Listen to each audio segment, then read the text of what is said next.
नमस्कार भक्तों, स्वागत है आपका हमारे चैनल भक्ति और कथाओं में। कहा जाता है कि जब जीवन में हर दिशा से निराशा घेर ले, जब बार बार प्रयास करने पर भी सफलता ना मिले, तब भगवान विष्णु की शरण में किया गया एकादशी व्रत भाग्य की दिशा बदल देता है। ऐसी ही चमत्कारी और विजय प्रदान करने वाली एकादशी है विजया एकादशी। विजया एकादशी 2026 में 13 फरवरी शुक्रवार को मनाई जाएगी।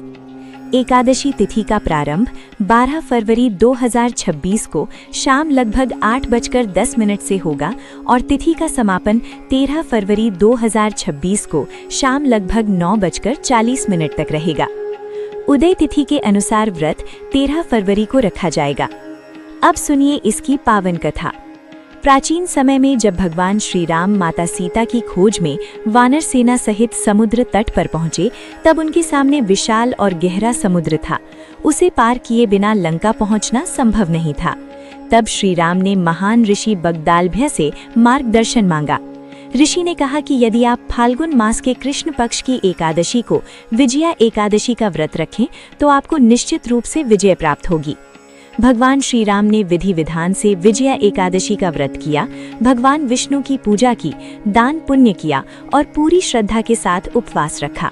व्रत के प्रभाव से समुद्र ने मार्ग दिया और अंततः श्री राम को लंका पर विजय प्राप्त हुई।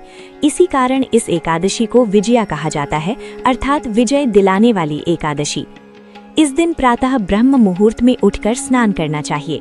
स्वच्छ पीले या हल्के रंग के वस्त्र धारण करें। भगवान विष्णु की प्रतिमा या चित्र के सामने दीपक जलाकर तुलसी दल, फल और नैवेद्य अर्पित करें। ओम नमो भगवते वासुदेवाय मंत्र का जाप करें। दिन भर फलाहार या निर्जल व्रत रखा जा सकता है। रात्रि में भजन कीर्तन और विष्णु सहस्त्र नाम का पाठ करना अत्यंत फलदायी माना जाता है। व्रत का पारण अगले दिन यानी 14 फरवरी 2026 को सुबह लगभग 6:45 से 9 बजे के बीच करना शुभ रहेगा। पारण द्वादशी तिथि में ही करना चाहिए, तभी व्रत पूर्ण फल देता है।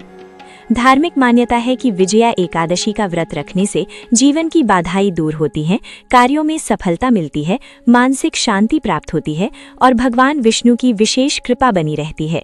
जो व्यक्ति इस दिन श्रद्धा से कथा सुनता या सुनाता है, उसे भी पुण्य फल प्राप्त होता है।